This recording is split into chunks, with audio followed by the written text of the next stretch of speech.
Hello, everyone. Today, I'd like to take a quick moment of your time to talk about Rescue Ace. Two reasons I kind of want to talk about this deck right now is the first is the ban list. Obviously, Airlifter was dropped from 3 copies to 1, so that impacted the consistency of the deck, at least within its own engine and its own cards. And then the other is that in Maze of Millennia, a whole bunch of Rescue Ace cards have been reprinted, including Hydrant and Turbulence as super rares, which has dropped the price of the ultra rares from Amazing Defenders down.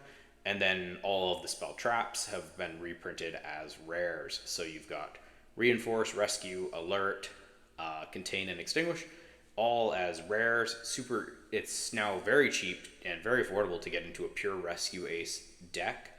Um, Not so much if you want to play the Diabellstar form, as has been beaten into the ground by this point. But I think it's an interesting time for the deck. I think the hit to lifter does hit its consistency, but it's still a very strong deck. It's now really accessible. It's accessible even for newer players because it really doesn't require a huge combo line. You can go into more complex combo lines if you want to set up the Terahertz line or some form of protection to get like something to protect your back row from removal. But overall, the deck is still super flexible, super powerful, and really approachable. So that's kind of why I want to talk about it. I've actually set up 3 different deck lists here. Primarily in the main deck, the extra deck is the same for all of them. But the main deck is really what I want to talk about today. And this is the first of the 3. This is the Diabellstar engine, the full Monty of what you can do with this deck when you're willing to spend $300 on 5 different cards, or 5 cards, 2 different ones. You've got your standard Rescue Ace package now with the 2 turbulences, the 2 preventers, 1 fire engine, 1 lifter, 3 impulse, 3 hydrant, 3 emergencies, an alert, a rescue HHQ, extinguish, and contain, which are going to be kind of the core of the deck for the Rescue Ace side of it. And then you get into your non-engine engine, the Diabellstar stuff. So you've got Diabellstar herself, where she can special summon herself if you discard a card, or by sending a card, not discarding, sending a card to your graveyard. You've got Wanted, which gets you into Diabellstar, and then you've got Sinful Spoils, which gets you into um, what's his name, Hydrant, by sending 1 card you control to the graveyard. Kind of a different version of 1-for-1, effectively. Then you got your non-engine. You've got Rhoda, 3 Pot of Prosperity, a single Call by the Grave, 3 Ash, 3 Imperm, and 3 Veiler. You can kind of flex those as you need to. 3 Nib, 3 Droll, whatever you happen to need. 3 Dimension Shifter if you're truly a degenerate, to kind of deal with whatever you're dealing with. So I get Rescue Ace remains, like, this is a 40 card deck. It remains extremely flexible in how you use it. Again, it really does revolve around getting Turbulence out, resolving Turbulence, and using the spells and traps to disrupt your opponent's plays. Using an extra copy of Diabellstar than I think previous list used typically 1 of her to get the extra, but now with the lifter limit, you're kind of playing 2 to add consistency there. Then you've got your Pot of Prosperities, which just add a ridiculous amount of consistency to the deck that's already still pretty consistent, relatively speaking. And yeah, I'm not going to talk too much about this. This is a deck list that's been beaten into the ground. It hasn't been used.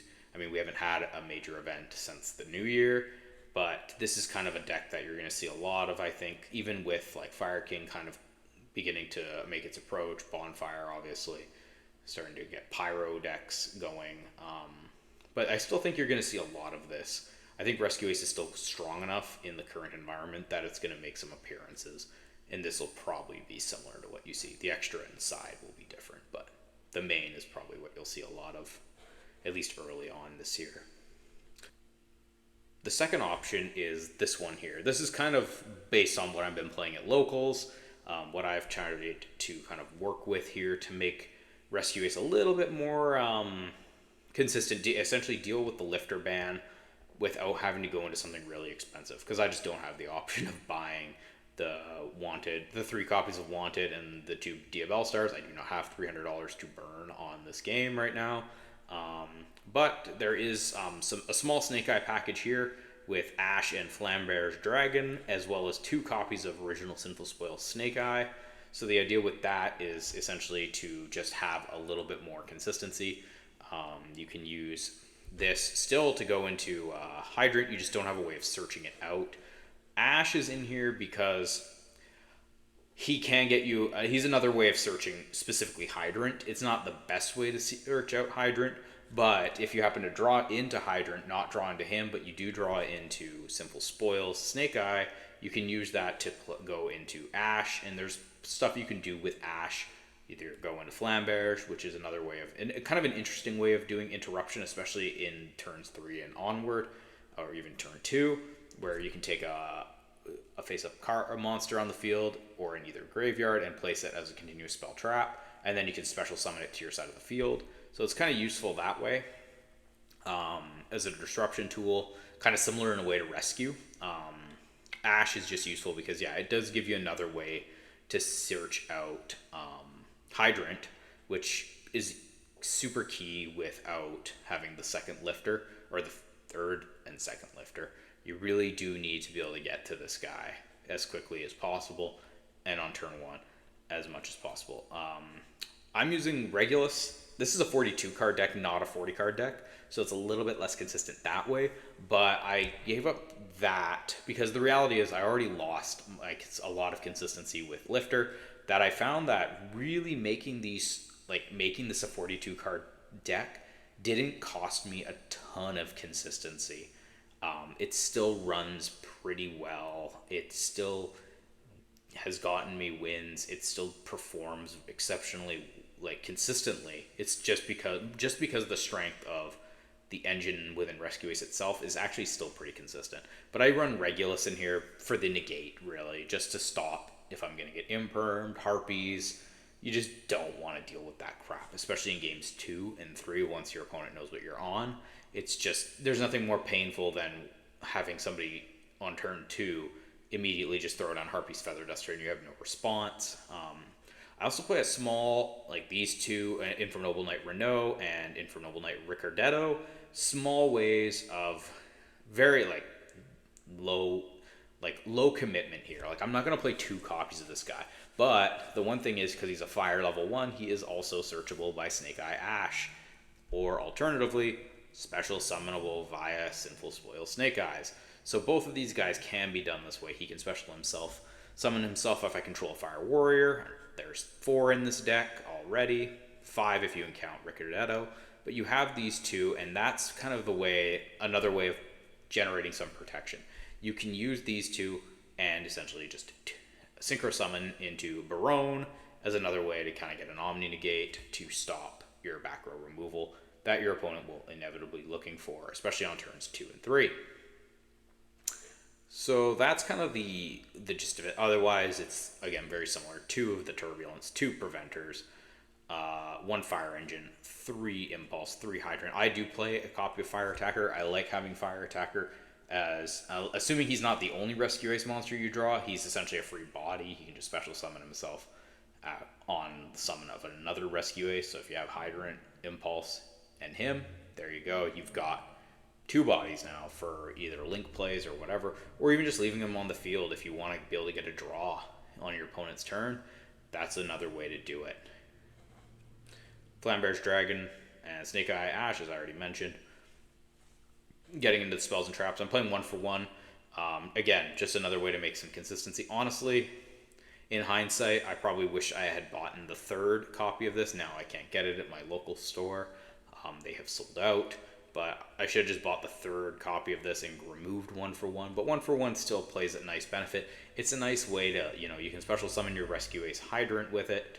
And then you can always pop a Rescue Ace from your hand to essentially start filling that graveyard with resources that you're going to have to need to special summon Turbulence, which is assuming you search that with Hydrant and don't have another way to get him on field.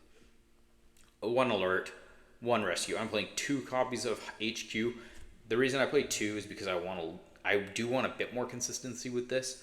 Because I do want to sometimes just be able to, on turn 1, play two monsters with normal summons. Like I want to sometimes be able to normal summon Snake Eye Ash as well as Hydrant, or normal summon Ash and something else, another or a Rescue Ace monster.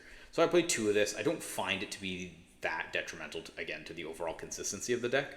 It's nice to have two, because then if your opponent pops one and banishes it with a Fenrir or something, or then it's not a problem. Like you can keep this thing on, like you can get another one without having to like try to work it out of the banish zone or the graveyard. Especially if you only have one, you can't recycle it as easily. You can do it with something like I think Reinforce. Yeah, Reinforce can get it back, but again, a lot of people don't play Reinforce, so playing two is not going to hurt you too bad. Reinforcements of the army, again, just because consistency to get. You can get Lifter, you can get Impulse if you would rather go that way. I play two Pot of Prosp. I don't find three to be as necessary as some people seem to think. I believe Steve Santoli only played two in YCS Indianapolis. I don't find it, like, this deck is not so inconsistent that I'm desperately wishing I had a way to get 18 cards deep into my deck. Like, I find that one is more than enough 90% of the time. Then you got the other traps. You got Contain. I play Reinforce. I think the monster immunity on its own would be beneficial.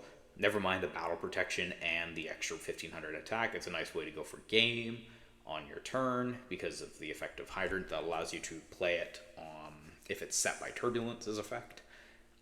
But yeah, just not having it affected by monster effects makes it so valuable. You can use that, stop Fenrir, stop Barone, just basically keep your Turbulence on field, and because of the targeting protection that's granted to Hydrant, as long as you can keep your Turbulence on field, you can effectively keep your Hydrant on field.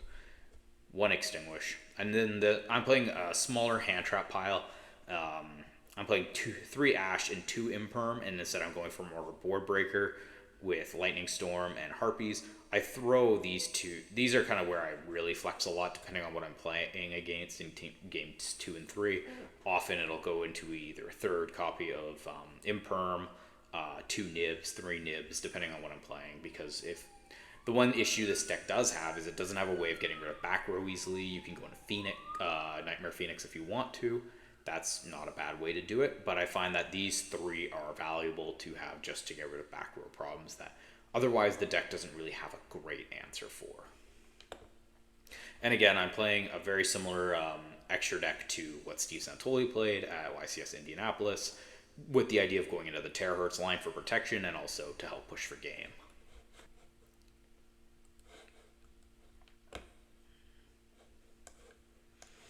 And this is the final version of this deck. This is the pure Rescue Ace, if you want to call it that. There are no monsters in this deck outside of the small Gizmek package that are, and then obviously your hand traps, your Ash Blossoms, that are not Rescue Ace monsters. There are no Snake Eyes in here. There's no Diabellstar. This is just Rescue Ace. The idea with this is that if you really cannot even, like, if you can't find some of the Snake Eye stuff, and the thing is, even Flambear's Dragon, which when it came out was only about an $18 to $20 card, is now seeing like a higher price point. Snake Eye Ash is seeing a higher price point. Original Sinful Spoils is seeing a higher price point. This is supposed to be the budget of budget options. And again, it's very similar to the others. The biggest difference with the Rescue Ace ones is obviously the 3 preventers. There is an argument to be made to having 3 preventers in general. One in the graveyard, one on the field, one in the deck, so you can kind of recycle them because of its ability to recycle other machines from your graveyard. When it's sent there, it can be useful that way, and if you have one in your deck, you can use something like, even something like Emergency, pop Emergency, get rid of the extra copy of Preventer, bring back something else that might be banished. This is also playing 2 copies of Fire Engine. Again, this isn't as important, but because of the limit to Lifter and the relative ease you can summon Fire Engine with, it's nice to, you can play 2 of them. If you happen to draw one and one of Impulse or Hydrant, you can play him, get him out there, and then on your opponent's turn you can special summon Airlifter and then activate Airlifter off that and get yourself into either an Emergency or an HQ and kind of start making plays from there. This is 1 copy of Fire Attacker, again, 3 copies of Hydrant, and 3 copies of Impulse. Sorry. I have 3 copies of Emergency, one for 1 again, 2 alerts, just because the searching is nice. If you have the Hydrant, it's not like, the only issue is that unless you have Hydrant, it's not super helpful to have, but because you're playing more of a pure variant of this deck, having the 2 alerts can be helpful. You could always swap the 2 alerts for one of the 2 alerts for an extra copy of HQ.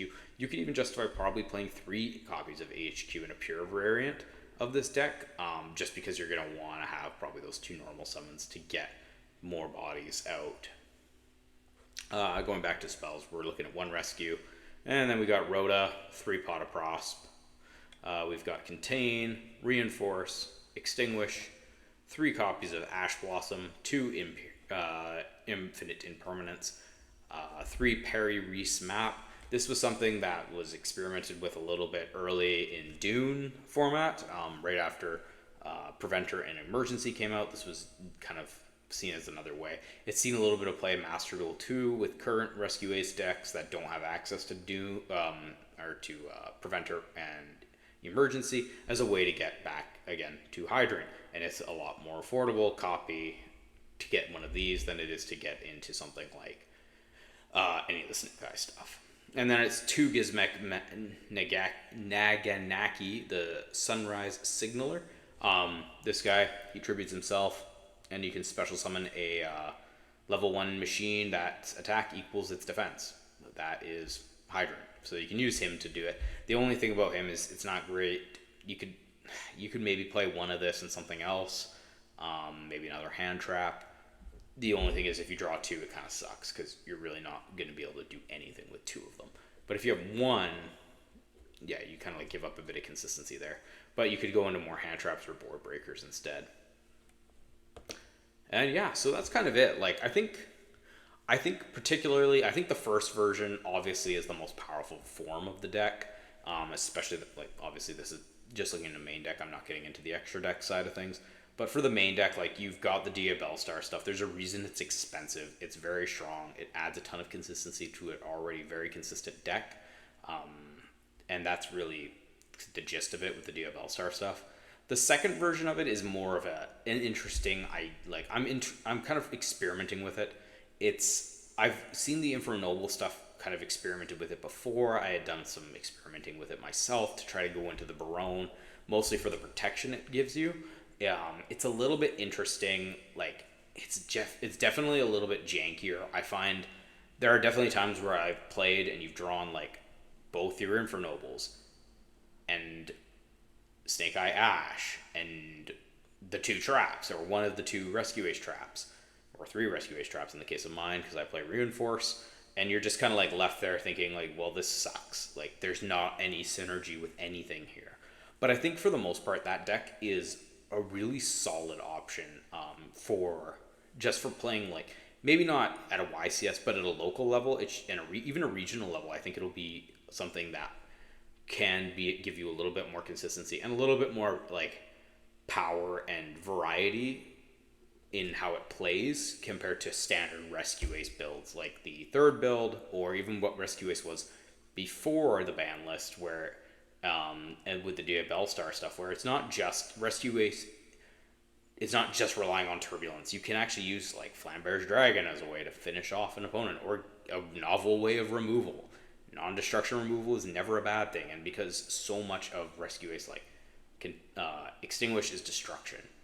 Turbulence's effect is destruction.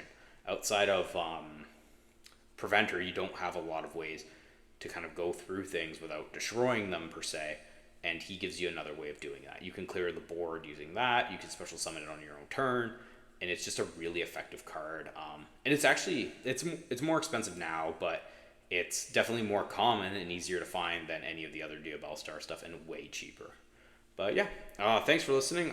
I really like this deck. This deck is probably the deck that really got me back into more competitive Yu-Gi-Oh! After a long time away from it, and I'm happy to kind of share my thoughts on what I think can keep this deck going and keep it at the power, keep it at a pretty strong power level in spite of the ban list. Let me know what you think in the comments, and please don't forget to hit subscribe and like if you liked what you heard. And even if you didn't like what you heard, please do so. Bye.